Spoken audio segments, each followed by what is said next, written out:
Ah, Bíblia de graça? O que será que ela vale?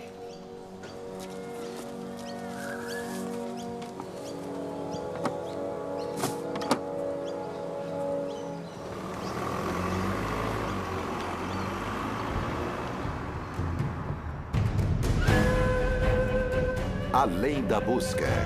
Verdade.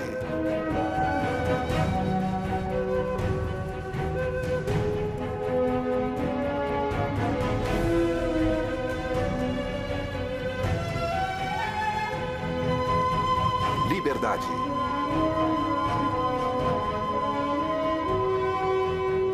Esperança. O que está acontecendo? Sinais. Além da crença. A busca pela verdade.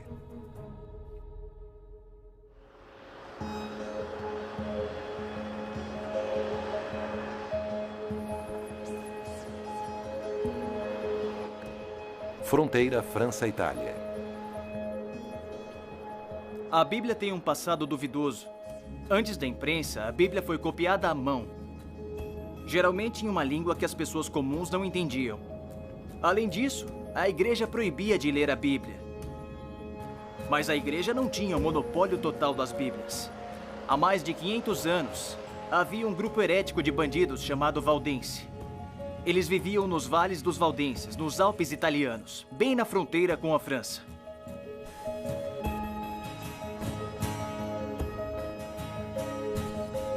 Em seu refúgio nas montanhas, eles copiaram trechos da Bíblia à mão.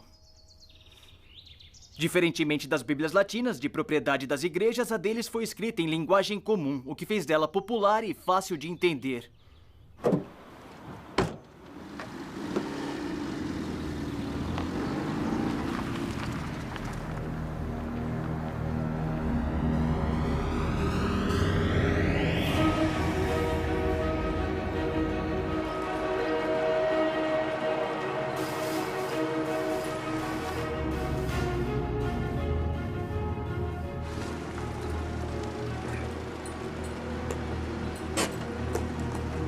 Buongiorno. Favorisce i documenti per cortesia?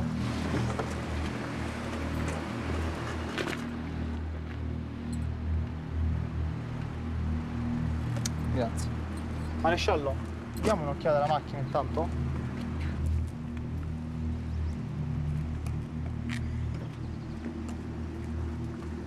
Sì, buongiorno, sono il tenente da guidare.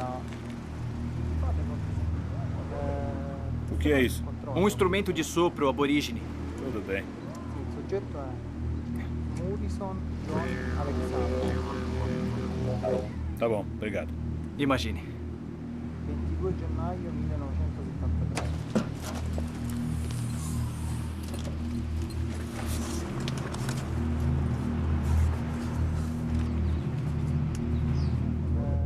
Bíblia. Controllo,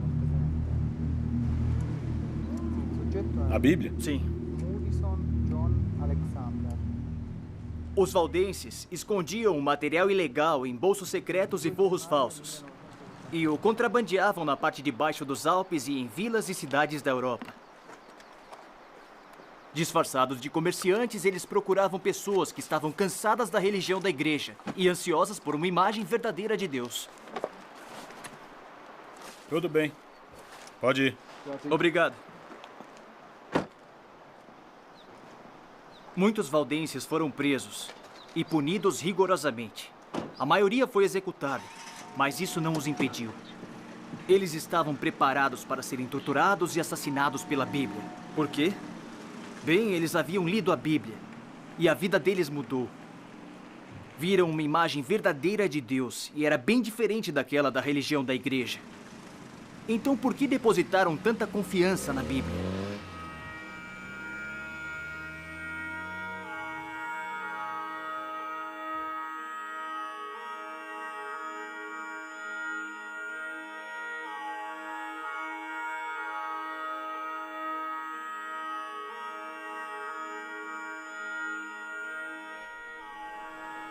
Mar Morto, Israel.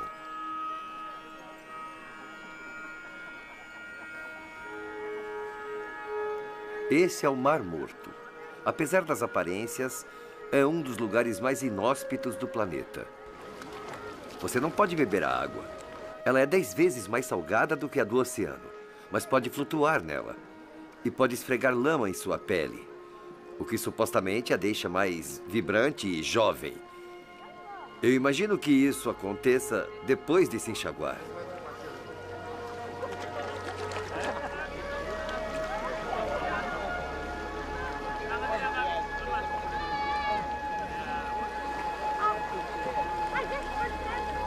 Na verdade, essa área inteira é seca e salgada, o que faz dela um ambiente natural perfeito para a preservação.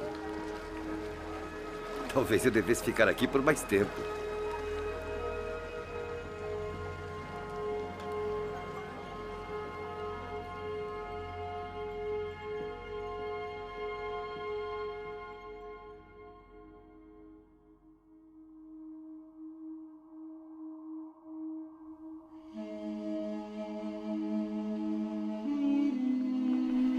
Qumran, Israel.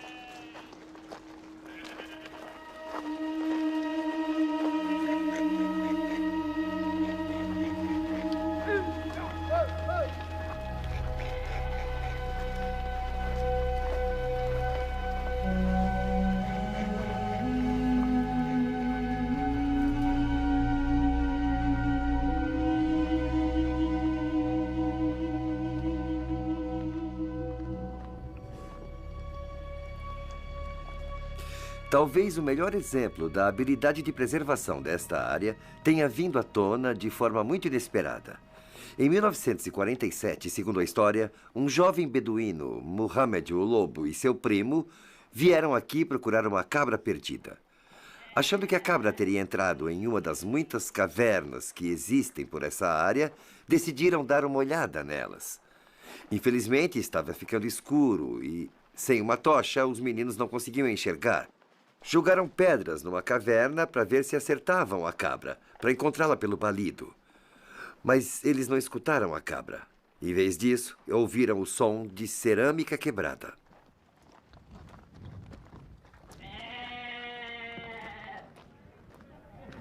Na manhã seguinte, Mohammed voltou à caverna para ver o que a pedra tinha atingido. O que ele encontrou iria fascinar o mundo e mudar nossa compreensão da Bíblia para sempre.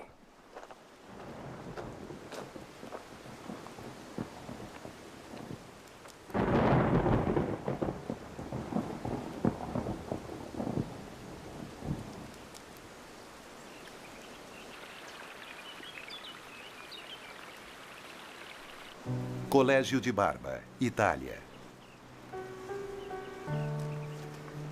Este é o Colégio de Barba. E foi em lugares isolados como este, durante os longos meses de inverno, que os valdenses copiaram a Bíblia à mão e memorizaram as Escrituras.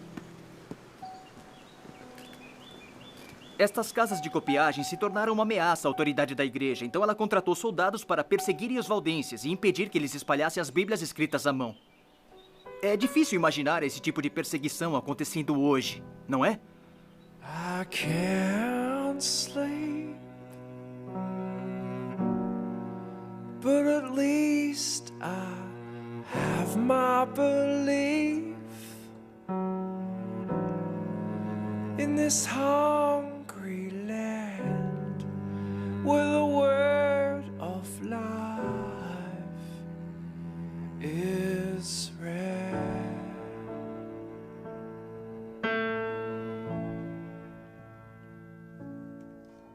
In the underground.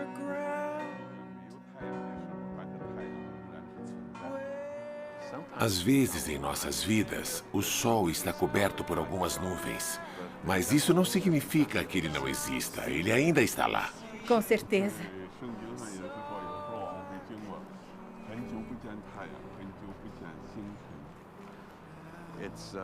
A Bíblia nos diz que há dias nublados em nossas vidas, que por muito tempo nós não vemos o sol. Estocolmo, Suécia. A vida na prisão era muito difícil de uma perspectiva humana. Tinha que passar por muitas coisas físicas.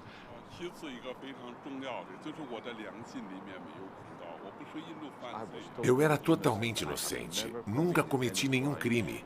Estava lá porque comecei a declarar que Deus estava vivo, que Jesus é a realidade em uma China comunista e ateia. Foi por isso que fui para a prisão. Mas o governo o viu como um criminoso por isso?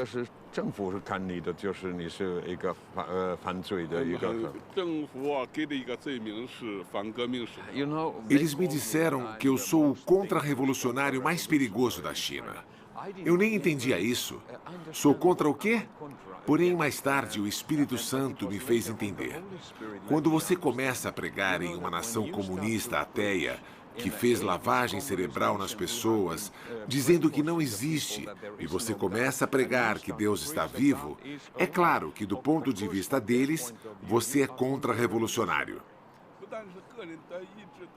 Eles começam a te interrogar e te torturar na prisão. A primeira pergunta que sempre faziam era: quantas Bíblias escondidas você tem e onde é que recebeu essas Bíblias todas? E depois perguntam onde você andou pregando com essa Bíblia. E quem são as pessoas que você conduziu para a mesma crença que a sua. Ninguém tinha me preparado antes para essa perseguição, todo esse sofrimento e essa dor e todas essas perguntas. Como respondê-las? Mas eu decidi que não vou responder nenhuma de suas perguntas. É claro que eles usavam todo tipo de tortura. Usavam todas essas coisas das quais já ouviu falar. Eles não ligam para direitos humanos. Usam de tudo para fazer você responder as perguntas. Quando começaram a tortura, eles colocaram minha mão na mesa e tinham uma injeção muito grossa, uma agulha. E eles começaram a injetar ácido embaixo de minhas unhas, uma depois da outra. Eles diziam: você não vai virar um Judas, mas vamos fazer você falar.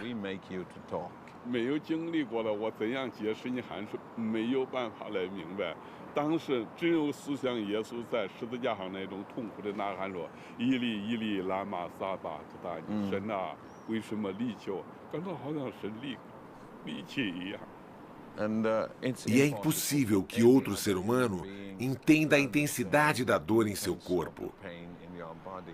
E a única coisa em que eu pensava enquanto apagava e desmaiava era em Jesus na cruz, quando ele disse: Eli, Eli, lama sabachthani. Meu Deus, por que me abandonaste? Eu senti que Deus tinha me abandonado e eu estava sozinho nesta dor.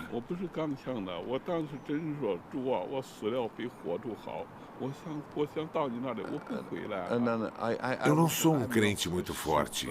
Eu dizia: Senhor, morrer seria a libertação. Senhor, permita que não volte para esta dor. Permita que vá até você.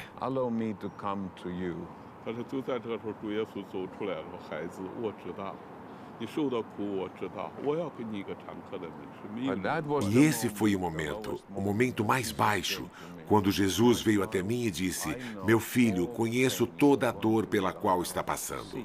Eu vou abrir uma porta para você que nenhum homem conseguirá fechar.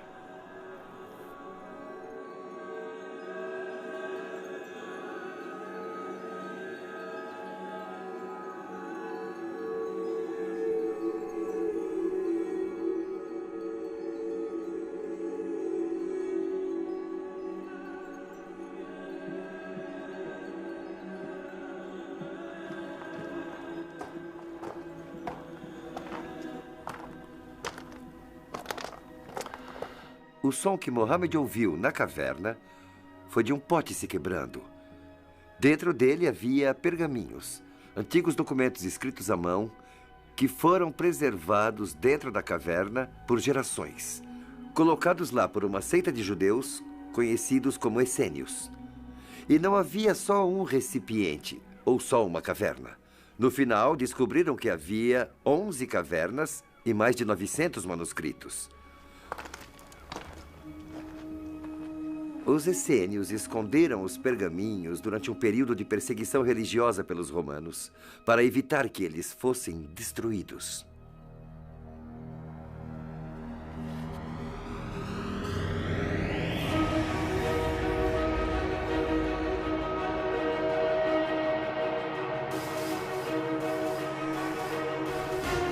Santuário do Livro, Jerusalém.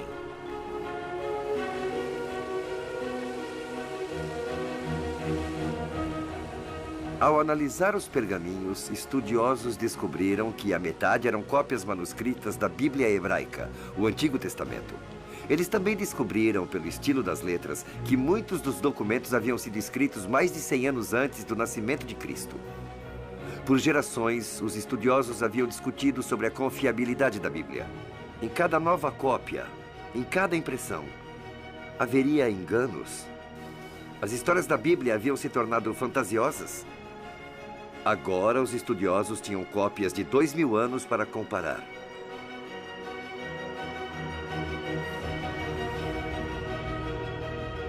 O papel de um curador das Escrituras do Mar Morto é de garantir que as próximas gerações tenham a oportunidade de ver as Escrituras do Mar Morto originais descobertas pelos beduínos nos anos 40 e compreender plenamente o significado tremendo que esses documentos originais têm na apreensão da origem do judaísmo e do cristianismo. Dr. Hortman, imagino que a maioria dos visitantes que vêm ao seu museu querem ver a escritura de Isaías. Sim. É verdade que ela está praticamente completa? Sim. Então, em Qumran, nós descobrimos cerca de mil documentos. Mas dentre os 200, ou até mesmo mais, manuscritos bíblicos, apenas um é uma cópia completa de um livro bíblico. E ele é a maravilhosa Escritura do Grande Isaías, descoberta pelos beduínos na Caverna Amun no final do ano de 1946, começo de 1947. E é a versão completa do mesmo livro bíblico que você e eu temos em casa. E todos os 66 capítulos do livro tradicional de Isaías estão neste documento específico, a segunda maior escritura já descoberta no deserto da Judeia. O que acabou de dizer é uma coisa muito legal. Sim, é muito, muito bacana mesmo. Porque eu tenho uma cópia aqui, uma cópia em inglês de Isaías. Deixa eu encontrar aqui. Ah, aqui está. Então, o que está dizendo é que o que eu leio aqui, você diria que, essencialmente, os textos são iguais? Sim. Sim, são essencialmente iguais. Mas uma coisa muito significante também é o fato, isso não é menos importante, de que não estamos lidando com arqueologia. Estamos lidando com uma tradição viva. Por milhares de anos, esta tradição foi mantida por pessoas que acreditavam muito no poder da palavra. E você pensa que hoje, em uma cultura onde a imagem é tão forte, nós não temos um DVD de Isaías, nem tampouco sabemos como que este homem era. Mas nós temos a palavra do profeta Isaías. E também as escrituras do Mar Morto são a prova física das palavras de Isaías e de seus profetas. Sua mensagem de paz universal, que foi pregada 2100 anos atrás na terra de Israel, hoje ainda é relevante.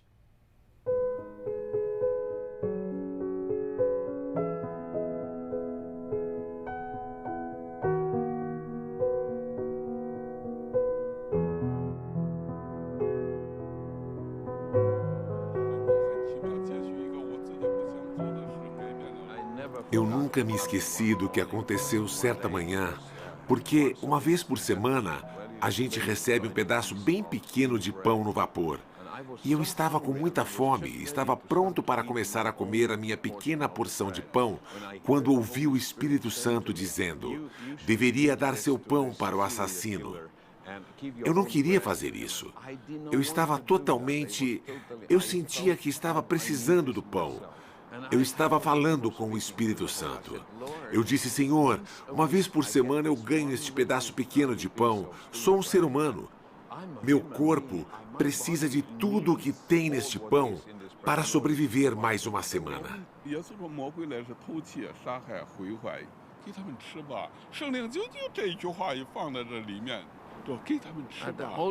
O Espírito Santo veio até mim usando uma palavra da Bíblia e disse: dê-lhes algo para comer, dê-lhes algo para comer. O Espírito Santo estava pedindo gentilmente para que eu desse alguma coisa para eles comerem. E nunca vou me esquecer da manhã seguinte, quando coloquei meus pedaços de pão no alojamento. Eu vi lágrimas escorrendo dos olhos do assassino. E ele se ajoelhou e estava gritando: meu Salvador, minha graça. E então eu tive que explicar imediatamente para ele que não era eu que o amava tanto, mas Jesus que vive dentro de mim. Ele te ama, ele mandou que eu te desse este pão. E imediatamente o homem começou a dizer: obrigado, Jesus, obrigado, Jesus. E ele começou a olhar pela cela, e desses 20 homens, Jesus tinha comandado que eu desse o pão para ele. E então, isto se tornou uma oportunidade para que eu compartilhasse com esses 20 criminosos da minha cela quem Jesus realmente era, o que ele fez por todas as pessoas, todos os pecadores do mundo. E todos eles começaram a chorar e a se ajoelhar. Todos os 20 homens receberam o Senhor naquela manhã. A Bíblia não foi escrita de uma vez. Sua formação levou mais de 1.500 anos. Algumas partes foram escritas por reis, outras por pescadores, comerciantes, camponeses. Na Bíblia tem poesia, história, parábola, profecia e narrativa. Dá para pensar que um documento desse escopo seria aleatório e fragmentado. Então é estranho que um livro tão diverso, tão traduzido e copiado, resultaria em uma narrativa tão coesa. Imagine se hoje um livro fosse escrito em mais de 1.500 anos por pelo menos 39 autores diferentes. Como ele ficaria? Haveria uma linha comum perceptível nele? Seria totalmente consistente?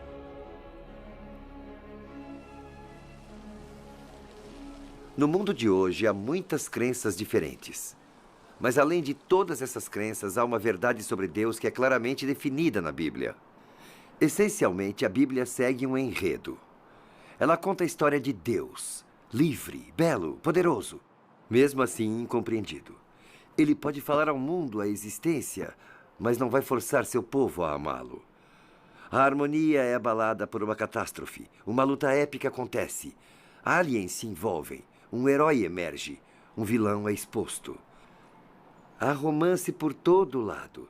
E aí um final é construído no qual a verdade e a bondade vencem e a paz e a harmonia são restauradas no planeta. Ela apela para a eternidade que está gravada em nossos corações. É como um mapa com um grande ponto vermelho dizendo: você está aqui. Ela conta de onde viemos, o que está acontecendo e para onde vamos.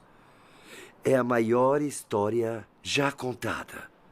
Não é de admirar que esse livro não saia de vista.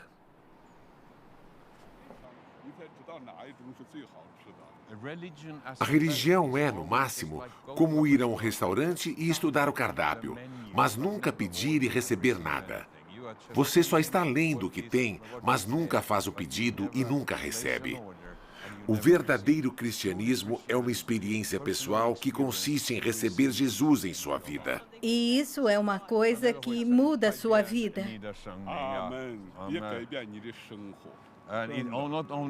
Não apenas sua vida, mas tudo que está a seu redor.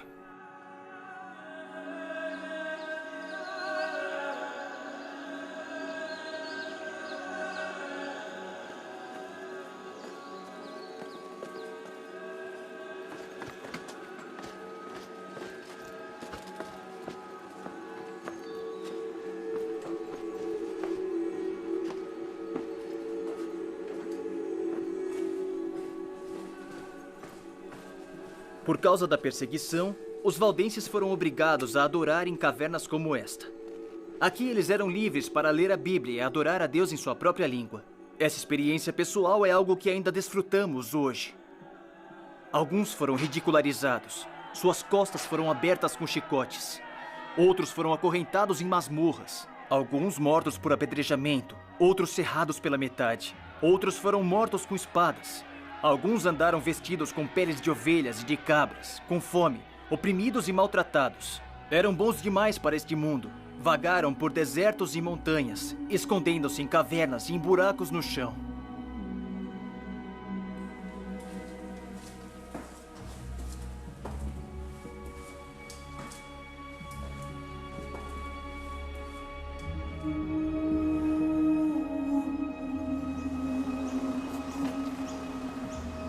Ao longo da história, a Bíblia muitas vezes foi um livro proibido.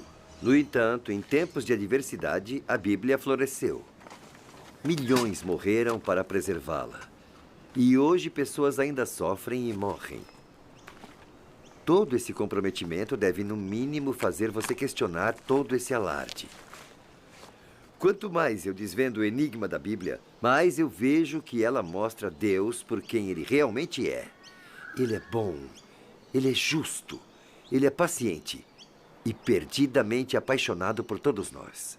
Ele nos oferece uma vida que vai além de nossos sonhos mais incríveis. Mas há forças visíveis e invisíveis que preferem que você e eu não conheçamos essa vida e não vejamos essa imagem de Deus. A Bíblia tem uma mensagem simples. Elas não vão vencer. Como Isaías coloca, toda a carne é como a erva. Secou-se a erva e caiu sua flor, mas a palavra do Senhor permanece para sempre. Então, o que a Bíblia vale? Vale tudo.